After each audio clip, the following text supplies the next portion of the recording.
स्वागत है आपका एमपीएस पॉडकास्ट के नए एपिसोड में और शुरू करते हैं आज का किस्सा। काफ़ी मुझे कमेंट करके कहते हैं व्यूअर्स कि भाई ट्रक ड्राइवर का किस्सा देख रहा हो जल्दी। लेकिन भाई जब आना है तभी मैं नरेट कर पाऊंगा, अब खुद से तो कहानी बनाने से रहा। तो जो आज का जो किस्सा है ट्रक ड्राइवर का, मोर और लेस ट्रक ड्राइवर के जो किस्से होते हैं सच में काफ़ी भयानक होते हैं, इसलिए इनकी डिमांड भी रहती है। तो जो आज का किस्सा है वो भी कुछ ऐसा ही किस्सा है। अमर सिंह जो बेसिकली पंजाब से ताल्लुक़ रखते हैं, अब इनका ऑल इंडिया परमिट है और इन्हें लंबे लंबे रूट भी तय करने पड़ते हैं। वैसे अमर सिंह कहते हैं कि पर्सनली अगर मैं कहूँ तो मैं बहुत ज़्यादा कुछ ऐसा विश्वास नहीं करता, और सच कहूँ तो ट्रक ड्राइवर जो भी किस्से बताते हैं उनमें से बहुत से ऐसे किस्से होते हैं जिनका कोई सच्चाई से वास्ता तक नहीं होता। या तो उन्होंने कुछ ज़्यादा ही हाई होते हैं या तो कुछ बातों बातों में ज़्यादा ही कह देते हैं। हाँ, ऐसा नहीं है कि ये किस्से होते नहीं हैं, भूत प्रेत पिशाच ऐसी चीज़ें नहीं होती। कई बार वो कहते हैं कि हमें भी सड़क जाते हुए ऐसी चीज़ें नज़र आती हैं, जैसे कोई औरत खड़ी है या फिर कुछ ऐसे परछाइयाँ या कुछ बहुत लंबी होती हैं, बहुत छोटी होती हैं, जिनको हम अगर गौर करें तो हम सोचते हैं कि शायद मतलब अगर हम किसी नॉर्मल इंसान की परिकल्पना करें तो वो उनसे कुछ अलग है।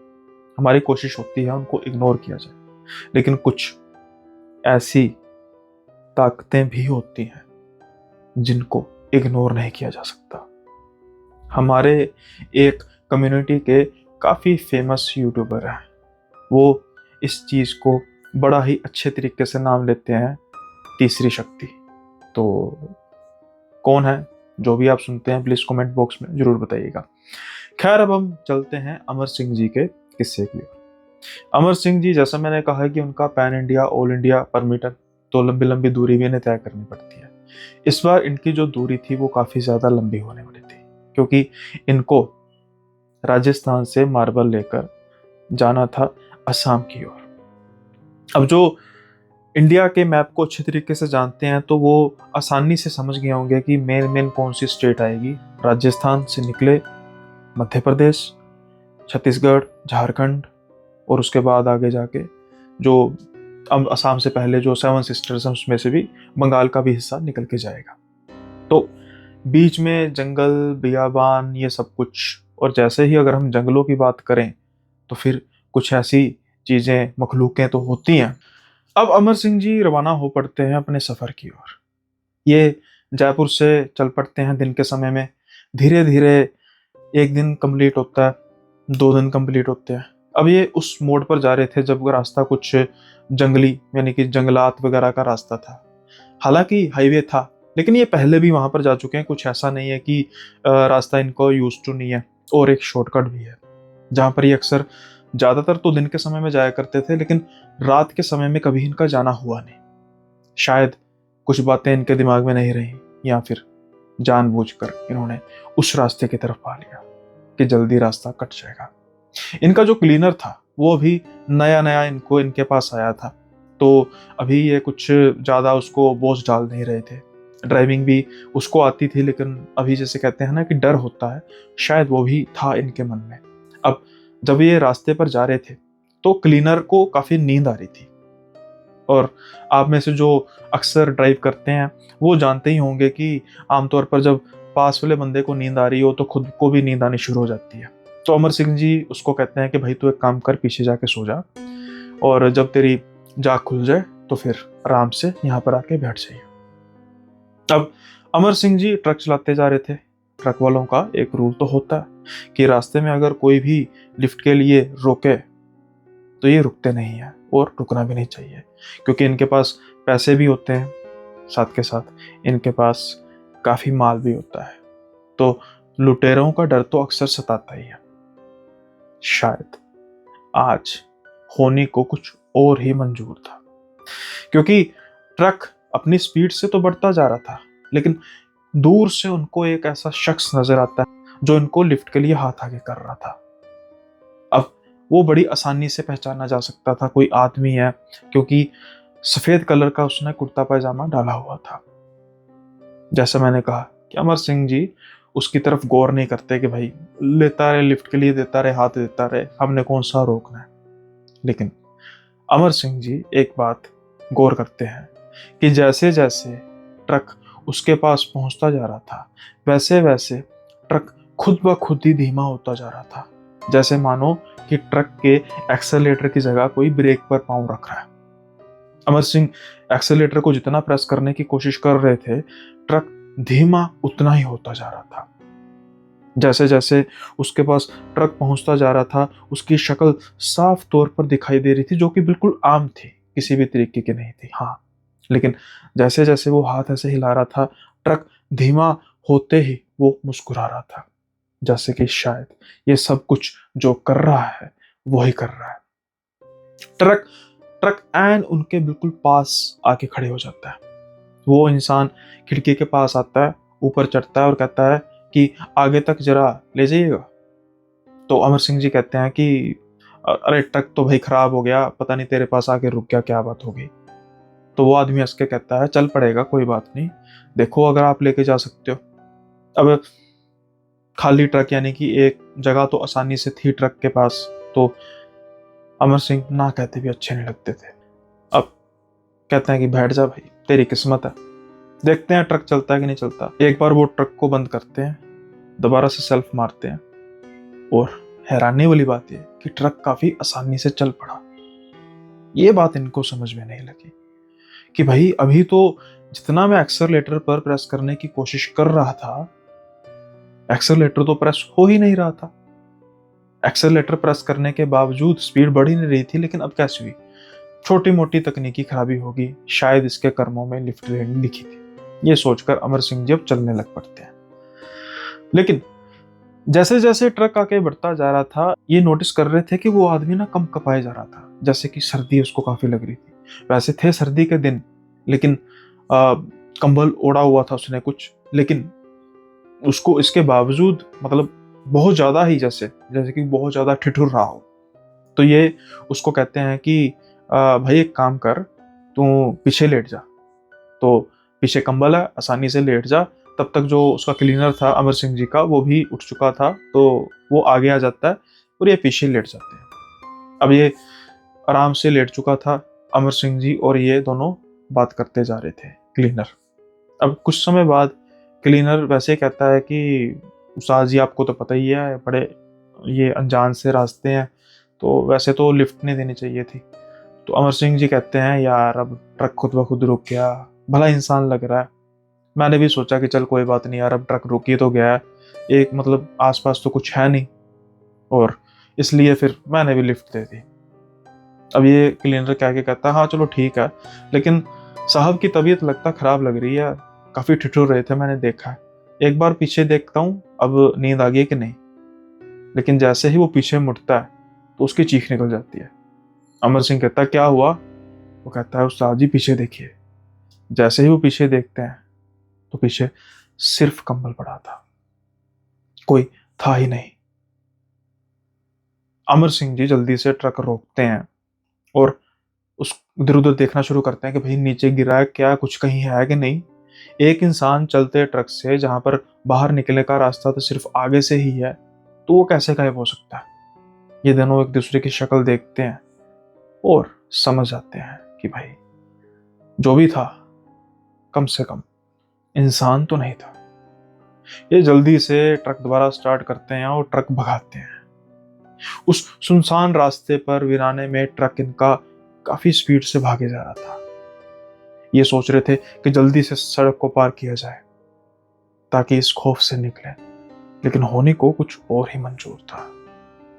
फिर से ये देखते हैं कि एक सफेद कलर का कुर्ता पायजामा डाले इंसान उनकी तरफ लिफ्ट कर रहा है। अमर सिंह को लगता है कि जैसे सीन रिक्रिएट हो चुका है, पहले भी तो ऐसे ही था।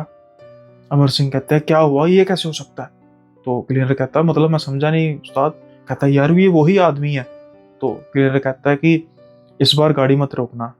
तो अमर सिंह कहते हैं कि भाई मैं पागल थोड़ा हूँ, पहले भी कौन सा रोकी थी, पता नहीं किस मुसीबत में पड़ गए। अब ये ट्रक की स्पीड और बढ़ाने के लिए एक्सेलेरेटर को प्रेस करते हैं, लेकिन स्पीड धीमी होनी शुरू हो जाती है। ये काफी फ्रस्ट्रेट होकर बार बार एक्सेलेरेटर को प्रेस किए जा रहे थे, लेकिन स्पीड बढ़ने की जगह कम होती जा रही थी, और ठीक उस आदमी के पास आकर ट्रक फिर रुक जाता है। लेकिन अब उस आदमी के हाव भाव कुछ चेंज थे। जहां पहली बार वो आदमी बिल्कुल नॉर्मल लग रहा था, अब उसकी आंखों से खून बह रहा था। ये देखकर अमर सिंह और क्लीनर की तो सिट्टी बिट्टी गुल हो जाती है। अब ये उसकी तरफ देख नहीं रहे थे। वो आदमी फिर से वहां चढ़ता है और थोड़ी सी अब रूखी आवाज में कहता है कि आगे तक उतार दीजिए। लेकिन इस बार अमर सिंह समझ चुके थे, वो कोई लिफ्ट नहीं देते, कुछ नहीं कहते। ट्रक को दोबारा बंद करते हैं, क्योंकि लास्ट टाइम ट्रक को दोबारा बंद करने के बाद जब स्टार्ट किया था तो ट्रक चल पड़ा था। ट्रक को चलाते हैं, ट्रक चल पड़ता है और शीशे में देखते हैं कि वो आदमी वहीं पर खड़ा हुआ था। ये जल्दी से ट्रक को चलाते हैं।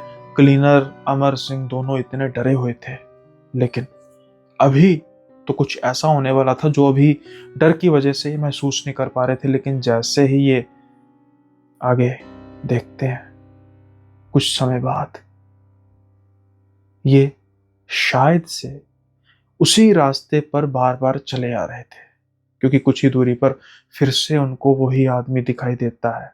लेकिन अब दूर से ऐसा नजर आ रहा था कि उसके कपड़ों पर लाल लाल कुछ लगा हुआ है।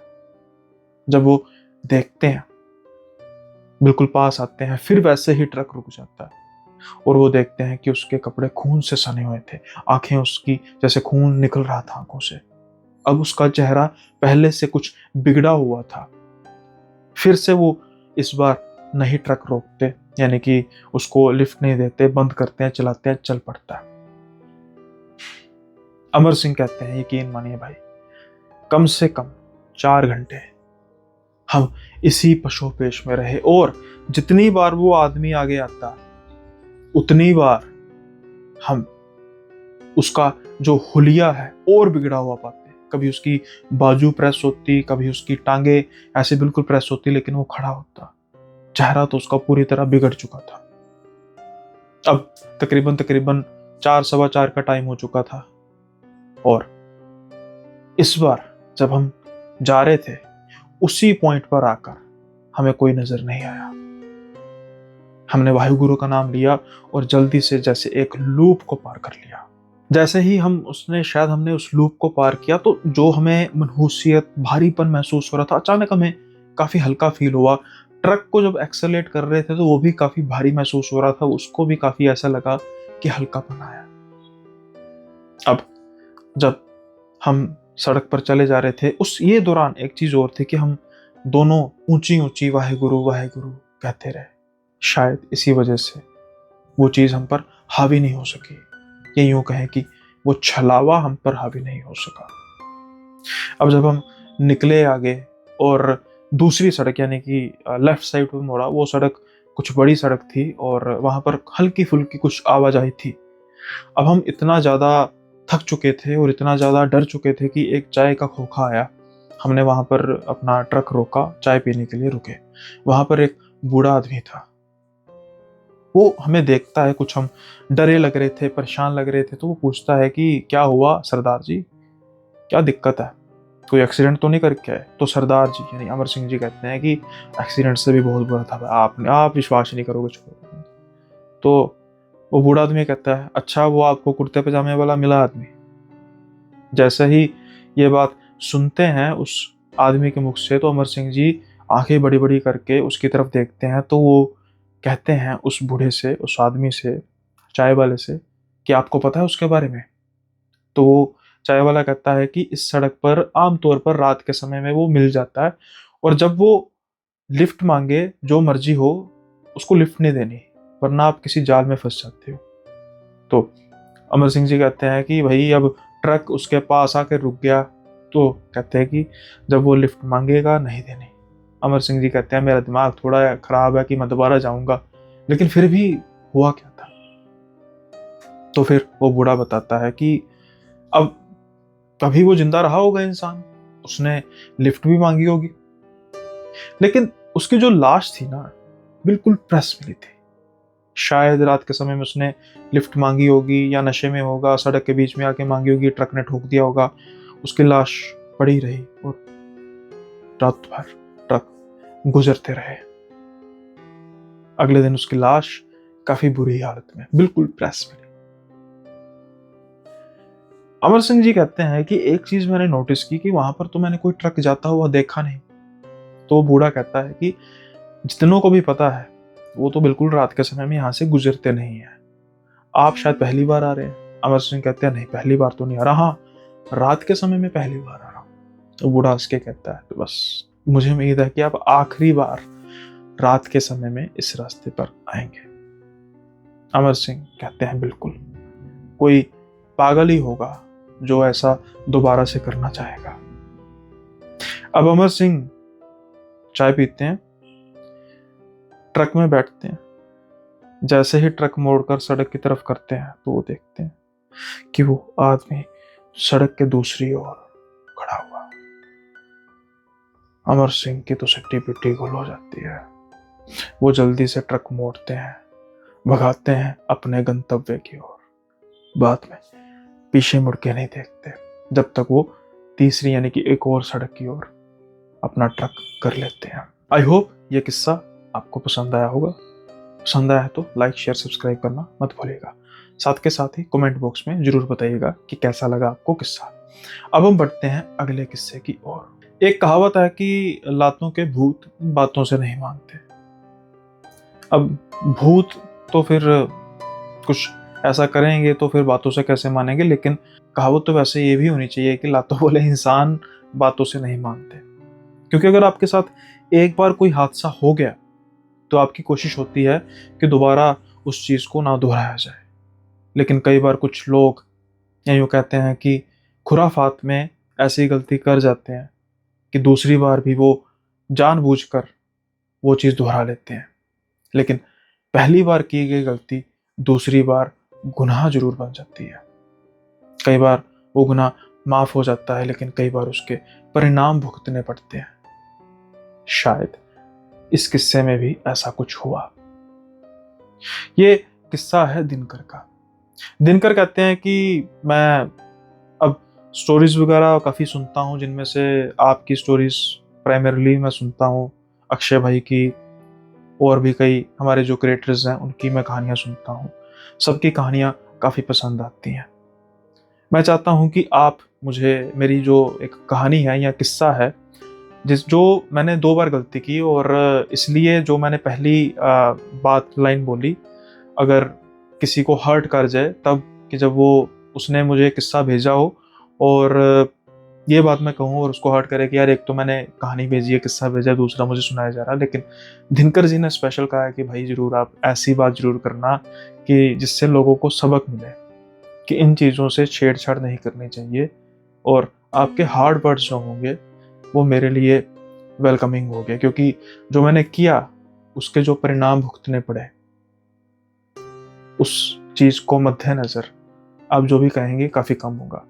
मैं कौन होता हूँ कहने वाला आपको भाई, इसलिए मैंने कह दिया ना कि लातों के भूत, बड़ी सिंपल सी एग्जांपल दी है। तो लातें जब पड़ी तो फिर उसका परिणाम क्या हुआ किस्से में सुनते हैं। ये दिनकर कहते हैं कि ये +2 कर रहे थे और उस समय टीनेज में जवानी का जोश वगैरह ये वो सब कुछ होता है। तो हम जानबूझकर कई ऐसी चीज़ों को छेड़ते। अगर कोई रास्ते में हमें ऐसा कोई इंसान यानी कि फ़कीर टाइप का इंसान मिल जाता या फिर जानवर वगैरह मिल जाता तो हम जानबूझकर उनको टीज़ करते। ये सब कम करना हमें अच्छा लगता था। और सबसे हमारे ग्रुप में बुरी बात ये थी कि हमारे ग्रुप में कोई समझाने वाला भी किसी को था नहीं, सब एक से बढ़कर एक थे। लेकिन कुछ चीज़ें होती हैं जिनका ध्यान हमें खास तौर पर रखना चाहिए, इन्होंने नहीं रखा। दिनकर कहते हैं कि एक बार हम बस वैसे ही अपने शहर में घूम रहे थे, या यूं कहें कि आवारागर्दी कर रहे थे।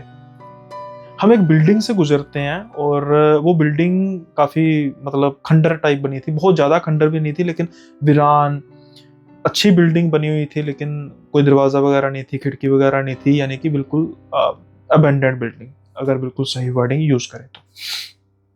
हम उसको देखते हैं और हमारा एक दोस्त कहता है कि अरे मैंने सुना है कि ये जो बिल्डिंग है ना वो भूता बिल्डिंग है, हॉन्टेड है। तो ये सभी बोलते हैं अरे ऐसे मजाक कर रहा है। तो वो लड़का कहता है सच में कह रहा हूँ। तो दिनकर खुद कहते हैं कि ऐसा करते हैं कि हम इस बिल्डिंग में ना रात को आएंगे। तो सभी कहते हैं हाँ ये अच्छा होगा, कुछ ना कुछ एक्सप्लोर करेंगे, सब कुछ जो भी ड्रामा वगैरह जो भी है करेंगे। लेकिन अब कुछ दोस्त उनमें से कहते हैं कि जो बिल्डिंग है उसका एक बार मुआयना कर लें, ताकि रात को जब आएंगे तो हमें पहले पहले ही पता होगा, वीडियो वगैरह भी बनाएंगे। अब ये सब मान जाते हैं और बिल्डिंग के अंदर एंटर कर लेते हैं। ये दिन का समय था। ये देखते हैं कि जो अंदर बिल्डिंग में जाते हैं, एक कुत्ता लेटा हुआ था। अब जैसा मैंने कहा, खुराफात, बदतमीजी, इनडिसिप्लिन, ये सब कुछ इनमें कूट कूट कर भरा था। अब ये जब ये कुत्ते को देखते हैं ना, तो एक जना कुत्ते को हल्की सी लात मारता है, ये चल चल उठ बे, चल भाग यहाँ से। तो वो कुत्ता अपनी जगह पर लेटा रहता है, कुछ नहीं कहता। फिर एक बार उसको वो टांग थोड़ी सी मारते हैं, तो वो कुत्ता उठता है, कोने में जाके लेट जाता है, यानी कि भाई तुमने जो करना है करो, मैं भाई आराम कर रहा हूं, मुझे क्या दिक्कत है, या तुम्हें क्या दिक्कत है। इनका मन इतने से नहीं भरा। अब इनका एक दोस्त जो है वो पत्थर उठाता है और कुत्ते की तरफ मार लेता है। वो पत्थर सीधा कुत्ते के सर पे लगता है। जब ये होता है तो वो कुत्ता बेचारा जल्दी से उठता है और ऊपर की ओर दौड़ जाता है। जब ये सब कुछ होता है, सभी हंसने लग पड़ते हैं, मजाक उड़ाने लग पड़ते हैं। किसी की भी सहानुभूति नहीं थी कि एक जानवर को चोट लगी है। अब इनमें से सभी दोस्त उसके पीछे पीछे सीढ़ियों की तरफ जाने लग पड़ते हैं। जैसा मैंने कहा कि वो खून बह रहा था उसके सर से, और वो खून सीढ़ियों पे उसके निशान लगे थे, और ये बिल्डिंग तकरीबन 3 मंजिला थी। ये सीढ़ियों की तरफ ऊपर जाते हैं और देखते हैं कि कुत्ता कहीं पर भी नहीं है। लेकिन वो गया कहाँ पे? उसका कारण ये था कि एक पॉइंट पे आके उसके खून के धब्बे तो दिखाई दे रहे थे, लेकिन बिल्कुल मतलब जो सीढ़ियों का दरवाजा था उसके आगे दीवार बनी हुई थी। कुत्ता तो दूर की बात, किसी छोटे से जानवर के भी निकलने की जगह नहीं थी, बिल्कुल भी स्पेस नहीं थी। अब यहां से ये आ रहे थे, सिर्फ वही रास्ता नीचे जाने के लिए था, वही रास्ता ऊपर जाने के लिए था। ये आसपास मुआयना करते हैं, लेकिन इनको कुछ नजर नहीं आता। लगता है कि शायद कोई होगा भाई, कुछ जगह बनी होगी, तो ये अपना काम करके नीचे आ जाते हैं। अब ये रात के लिए एक्साइटेड थे, रात के समय में, कि भाई हम जाएंगे, एक्सप्लोर करेंगे, और अगर वो कुत्ता मिला तो इस बार उसकी दशा और खराब करेंगे। ये रात के समय में पहुंचते हैं उसी बिल्डिंग में और फिर से मुआयना करना शुरू कर देते हैं, छत पर चढ़ना शुरू कर देते हैं।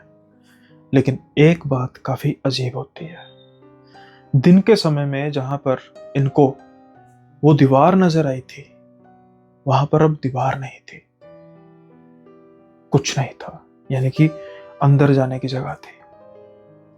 जब ये देखते हैं, अब इनको थोड़ा सा डर लगना शुरू हो जाता है, क्योंकि दिन ही दिन में दीवार कुछ ही घंटों में गायब कैसे होगी। अब इनमें से कोई भी आगे जाने से कतरा रहा था कि भाई यहां पर कुछ है, कुछ तो है, ऐसा नहीं हो सकता, हमने सामने देखा था कि दीवार है लेकिन अब नहीं है। खैर, जिस लड़के ने पत्थर मारा था उस कुत्ते को, वो कहता है कि मैं जाता हूं यार, मेरे पीछे पीछे आओ। ये कहता हुआ वो आगे की तरफ जाता है और अंदर जाके वो इनकी तरफ हंस के कहता है, अरे देखा, मैंने कहा ना कुछ नहीं था। अभी ये इतना कहता है, सीधा एक पत्थर उसके माथे पर आके लगता है, और जैसे, और इससे पहले बाकी कुछ समझ पड़ते, पत्थरों की तो बौछार होने लग पड़ती है। दिनकर जल्दी से, यानी कि इतनी दूरी नहीं थी, उसका हाथ पकड़ते उसको खींचते और जल्दी से ये नीचे की तरफ भागते हैं। जैसे जैसे नीचे भागते जा रहे थे, ऐसा महसूस हो रहा था कि एक दो नहीं बल्कि इतने लोग होंगे जिनकी रोने की, कुर्लाने की, गुस्से से, कईयों की हंसने की आवाजें आ रही थी। शायद वो बिल्डिंग सच में भूता थी। ये जल्दी से अपनी बाइक्स पर बैठते हैं, तो पहले उस लड़के को हॉस्पिटल लेके जाते हैं। वहां पर उसका उपचार होता है, लेकिन बदकिस्मती से उसको चोट ज्यादा लगी थी और वो ताउम्र के लिए अपाहिज हो जाता है। वो लड़का ना सही से अब बोल सकता था, ना सही से सुन सकता था, आंखें भी उसकी कमजोर हो चुकी थी। मैंने कहा ना कि लातों के भूत बातों से नहीं मानते। इतना सब होने के बावजूद भी इनको अकल नहीं आई। तकरीबन 6 महीने बीतते हैं। 6 महीने बीतने के बाद ये जब धीरे धीरे ये चीज़ ठंडी होनी शुरू हो जाती है, यानी कि बात पुरानी होनी शुरू हो जाती है, तो एक दिन ये वैसे ही बैठे हुए थे और फिर से खुराफात करने की सोच रहे थे। इतनी बड़ी घटना होने के बावजूद भी इनको अकल नहीं आई थी। अब इनमें से एक दोस्त कहता है कि मैंने सुना है कि किसी जगह का नाम लेके कि यहाँ पर एक ना बरगद का पेड़ है, कहते हैं वहां पर ना कोई रहता है। तो ये सभी कहते हैं हाँ कोई रहता होगा। भिखारी वगैरह कहते हैं नहीं, भिखारी नहीं, भूत रहता है। अब ये कोई गेम खेलनी शुरू करते हैं और उसका ये होता है कि जो लास्ट में हारेगा, यानी कि जो भी लास्ट में आएगा, वो रात के समय में उस बरगद के पेड़ के पास जाकर पेशाब कर देगा और कुछ समय वहां पर बैठा रहेगा। ऊंची सी कहेगा कि अगर किसी में हिम्मत है तो आकर मुझे पकड़ ले। जैसा मैंने कहा कि बदतमीजी की हद, बदतमीजी, इनडिसिप्लिन कूट कूट कर भरा था इनमें। अब ये गेम खेलनी शुरू करते हैं और आखिर में कौन आता है? दिनकर। समय डिसाइड होता है और रात के समय में दिनकर को दूसरी बात अकेले जाना पड़ना था। सेल्फी, यानी कि बाथरूम करने के बाद सेल्फी लेनी पड़नी थी और सारे करके कहना था कि हाँ मैंने इसे बोला एज अ प्रूफ। दिनकर जाता है, कुछ समय तक वो पेड़ को देखता रहता है, उसको कुछ नजर नहीं आता। उसके बाद वो वहां पर बाथरूम करता है और ऊंची सी कहता है कि किसी में हिम्मत है तो आके मुझे पकड़े। हवा का नामो निशान नहीं था। उसके ये कहने की देर थी कि सिर्फ और सिर्फ बरगद के पेड़ के पत्ते हिलने शुरू हो जाते हैं। एकदम से दिनकर तो पहले डर जाता है, लेकिन फिर उसको ये महसूस होता है कि शायद हो सकता है कोई जानवर वगैरह, यानी कि पंछी पुंछी वगैरह ना हो। तो वो देखता है अंदर कुछ, वो देखता है पेड़ में कुछ। पहले तो उसको नजर नहीं आता, लेकिन एक डाली पर उसको कोई बैठा हुआ नजर आता है। वो साफ साफ नजर तो नहीं आ रहा था, लेकिन परछाई जैसा कुछ था। अब पहले तो दिनकर उसको देख के डरता है। वो मोबाइल निकालता है उसको कैप्चर करने के लिए। जहां जैसे ही उसका मोबाइल यहाँ तक जाता है, वो देखता है कि वो जो आदमी, उसकी टांगे लंबी होती जा रही हैं और सीधा जमीन पर लगी है। दिनकर भागता है, जितनी तेज हो सके भागता है। अगले दिन वो सेल्फी दिखाता है जहां तक उसने बात की, लेकिन कहा कि भाई मैंने वहां पर किसी को देखा है और सच में वो है, सच में है। अब दिनकर की ये बात सुनकर कुछ दोस्त तो विश्वास कर रहे थे, कुछ नहीं कर रहे थे। तो फिर ये सलाह बनती है कि भाई अगले ही रात को हम सारे इकट्ठे जाएंगे और देखेंगे कि वहां पर सच में कोई है। ये रात के समय में उस पीपल के पेड़ की ओर जाते हैं। वहां पर कुछ समय इधर उधर देखते हैं। जब इन्हें तसल्ली होना शुरू होती है तो ये पाते हैं कि कोई है नहीं। उसके बाद ये हल्ला गुल्ला मचाना शुरू कर देते हैं और ऊंची ऊंची बोलना शुरू करते हैं, है कोई, अरे कोई है, गालियां निकालनी शुरू करते हैं। लेकिन कुछ नहीं होता। अब ये दिनकर की तरफ देखकर हंसते हैं कि अरे फट्टू है तू, ऐसे तू, तुझे पहले ही पता था ना कि यहाँ पर भूत हो सकता है, इसलिए तुझे लगा, तो तुझे तेरे दिमाग में चढ़ गई बात। जो जो बातें करते हैं। अब दिनकर कह रहा था कि नहीं भाई मैंने सच में देखा है। अभी ये बातें कर ही रहे थे कि कुछ ही दूरी पर कुत्तों का झुंड था। उन्होंने भौंकना शुरू कर दिया। वो भौंके जा रहे थे लगातार। इन्हें पर लगा कि हमारी तरफ देखकर तो नहीं भौंक रहे, लेकिन नहीं, वो किसी एक दिशा में देखकर भौंक रहे थे जहां पर काफी अंधेरा था। जैसे जैसे कुत्ते भौंक रहे थे, उस अंधेरे में से कोई करीब आता हुआ नजर आ रहा था। और जैसे ही वो इंसान उन कुत्तों के पास पहुंचा, वो इंसान कम से कम 10-11 फीट ऊंचा होगा। थी परछाई, इंसान भी नहीं कहना चाहिए। अब सभी दोस्त समेत दिनकर प्रत्यक्षदर्शी थे उस चीज के। अब कुत्ते झुंड बनाकर उसकी तरफ भौंक रहे थे और जैसे ही वो अंधेरे से छटा, कुत्ते अचानक से चुप हो गए। हम सबकी सिट्टी पिट्टी गुल हो चुकी थी। अचानक से वो परछाई इशारा करती है हमारी तरफ, और वो जितने भी कुत्ते थे वो सभी के सभी हमारी तरफ दौड़ने लग पड़ते हैं। हम बाइक पर थे, 2 जाने एक बाइक पर, 3 जाने दूसरी बाइक पर। हम जल्दी से बाइक पर बैठते हैं, स्टार्ट करते हैं और आगे की ओर बढ़ते हैं। लेकिन बदकिस्मती से एक लड़का जो ट्रिपलिंग यानी कर रहे थे बाइक पर, जब बाइक का झटका लगता है तो गिर जाता है, बाइक आगे बढ़ जाती है और वो कुत्तों का शिकार हो जाता है। सभी कुत्ते उस पर झपट मार देते हैं। अब हम आगे बढ़े, जब हमने देखा कि हमारा दोस्त पड़ा है, सामने एक परछाई खड़ी है, लेकिन फिर भी हमने हिम्मत की, आसपास कुछ जो भी पत्थर वगैरह पकड़े, स्टिक वगैरह पकड़ी और कुत्तों पर हमलावर हो गए। जैसे तैसे करके हमने उसकी बाजू खींच के उसको बाइक पर बिठाया और लेकर आ गए। कुत्तों के घाव बहुत ज्यादा थे, उसका एक कान कट गया, उसकी आंख जख्मी हो गई पूरी तरह से, उसके दांत टूट गए। 2 बार हमने बदतमीजी की और दोनों बार ही हमने अपने 2 अलग अलग दोस्तों का, जिसे कहते हैं कि उनके जिंदगी खराब हुई। इस सब में हम शायद जिम्मेवार थे, शायद नहीं थे। इसलिए कहते हैं कि भाई आप मानते नहीं हैं तो अपमान मत कीजिए, वरना उसका खामियाजा भुगतने के लिए तैयार रहिए। आई होप ये किस्सा भी आपको पसंद आया होगा। पसंद आया तो लाइक शेयर सब्सक्राइब करना मत भूलिएगा। अब हम बढ़ते हैं अगले किस्से की ओर। अब जो अगला किस्सा है वो काफ़ी वियर्ड है, क्योंकि यहाँ पे जैसे मैं कहता हूँ कि हम प्रॉपर्टीज़ को देखते हैं रेंट के लिए, खरीदने के लिए, तो हमें काफ़ी ध्यान से देखनी चाहिए। जब हम कोई टेम्पररी प्रॉपर्टी को देखते हैं, वहाँ पर हम कितना ही पता लगा लेंगे। ऐसा ही कुछ हुआ समीर के साथ। समीर के बड़े भाई की शादी थी। अब समीर का जो घर था वो इतना भी बड़ा नहीं था, तो मेहमानों का जब आगमन हुआ तो ये बात महसूस की गई कि भाई यहाँ पर रुकने की जगह बहुत ज़्यादा है नहीं। तो फिर ये डिसाइड किया गया कि जितने भी लड़के यानी कजन्स लड़के लड़कियाँ हैं, उनके लिए एक अलग से कोई घर लेते हैं कुछ दिनों के लिए।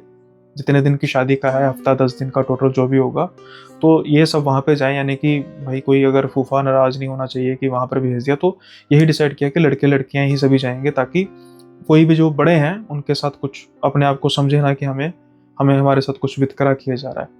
तो ये एक कुछ ही दूरी पर, तकरीबन 2 किलोमीटर दूरी पर अपने घर एक देखते हैं जो बंद पड़ा हुआ था, लेकिन इन्हें उनसे कुछ मतलब था भी नहीं।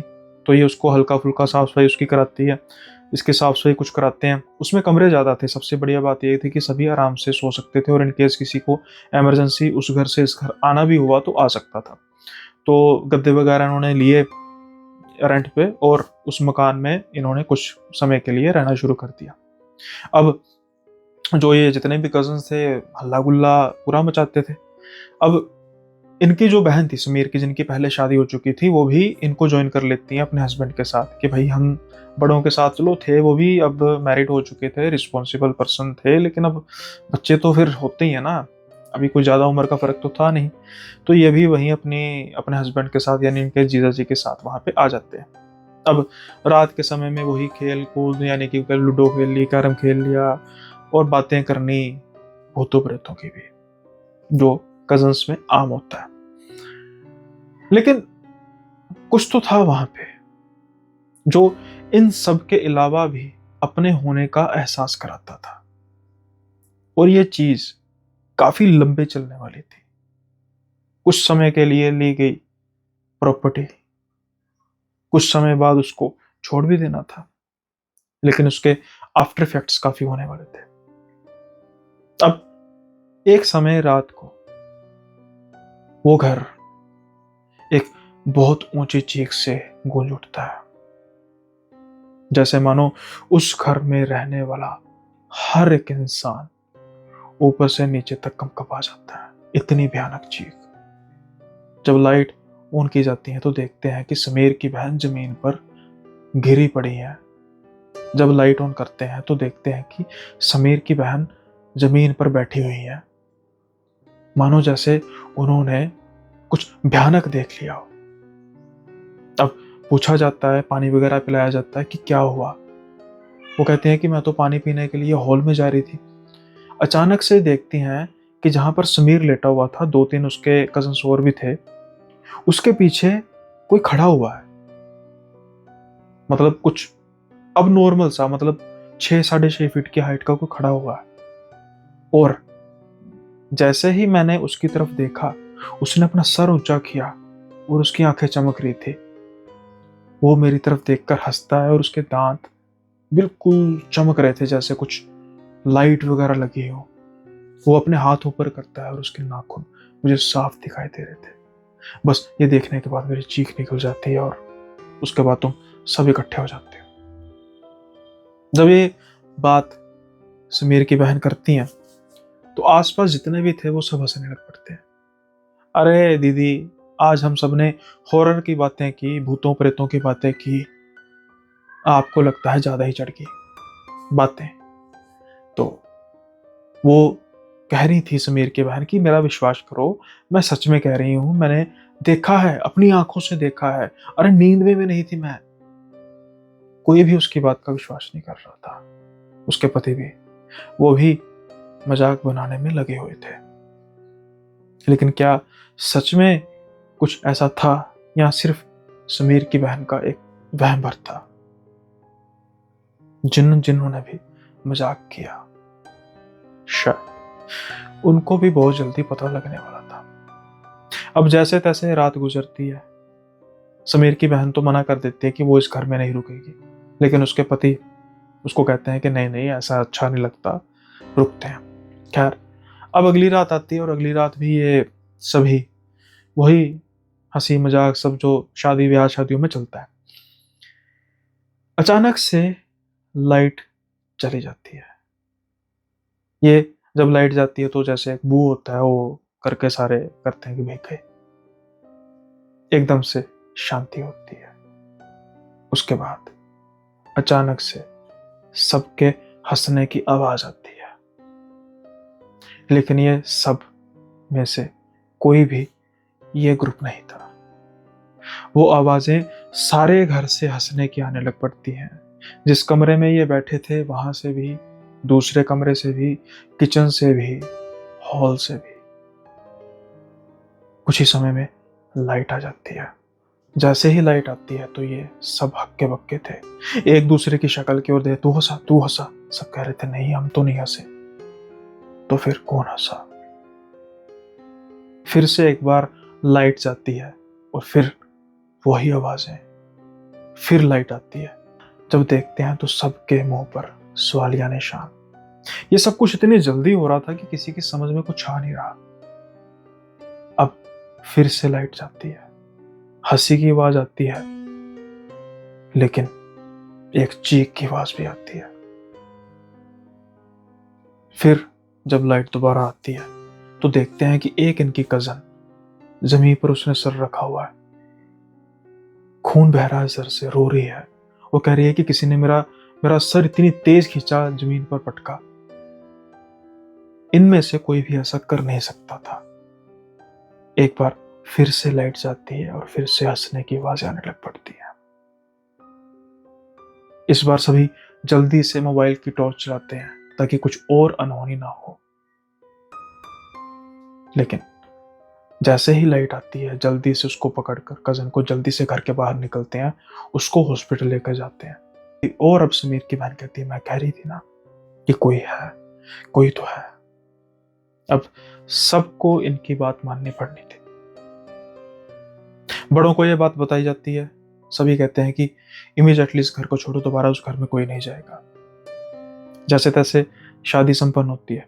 अब आप सोच रहे होंगे कि मैंने कहा कि उसके आफ्टर इफेक्ट्स ये थे कि काफी समय के बाद, काफी समय तक इन सब में से कोई भी हंसता तो उसको अपने हंसने के बाद किसी और के हंसने की आवाज आती। सभी जितने भी थे, सभी एक दूसरे से कांटेक्ट करते हैं, सबका यही मानना था। और फोन पर भी, जैसे अभी मैं तुझे हंस के बताता हूँ, हंसा, साथ में पीछे से हंसने की आवाज आई, तू हंस के बता, वो भी हंसता, उसको भी पीछे से हंसने की आवाज आती। ये बात अब काफी बढ़ चुकी थी। फिर इन सब ने अपने घर वालों से बात की गई। सबने, जो भी पंडित जी थे, उनसे पूछा। वो कहा कि कुछ शक्तियां होंगी उस घर में, प्रेत होंगे जो कहीं ना कहीं इनके साथ चले आए हैं। फिर हवन यज्ञ किया गया, मौलियां बांधी गई, स्ट्रिक्टली मना किया गया कि इस मौली को नहीं उतारना।